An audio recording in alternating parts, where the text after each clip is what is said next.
ఇప్పటికే మన బిడ్డలంతా 8,000 రూపాయలు 10,000 రూపాయలకు చిన్న చిన్న ఉద్యోగాలు చేసుకుంటున్నారు. ఇది ఇలాగే కొనసాగితే మన బిడ్డలంతా ఉద్యోగాల కోసం వేరే రాష్ట్రాలకు వలసపోతారు. మన రాష్ట్రం ఆంధ్ర రాష్ట్రం అసలు యువతే లేని రాష్ట్రంగా తయారవుతుంది. ఇదేనా మనకు కావాల్సింది? ఎవరు బాగుపడుతున్నారు వీళ్ళ పాలనలో? రాజశేఖర రెడ్డి గారు రైతుల్ని ఎలా చూసుకున్నాడన్నా?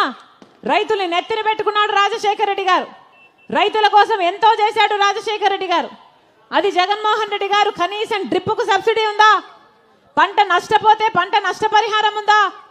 ఇలాగే 5 సంవత్సరాల క్రితం జగన్మోహన్ రెడ్డి గారు మైకు పట్టుకొని నన్ను గెలిపించండి 3,000 కోట్లతో ఒక ధర స్థిరీకరణ నిధి ఏర్పాటు చేస్తాను రైతుల కోసం అన్నాడు. ఒక్క సంవత్సరమైనా రైతుల కోసం మద్దతు ధర కోసం 3,000 కోట్ల రూపాయలు ఒక్క సంవత్సరమైనా పక్కన పెట్టాడా జగన్మోహన్ రెడ్డి గారు? పెట్టలేదు. 4,000 కోట్లతో పంట నష్టపోతే పంట నష్టపరిహారానికి పక్కన పెడతానన్నాడు. ఒక్క సంవత్సరం కూడా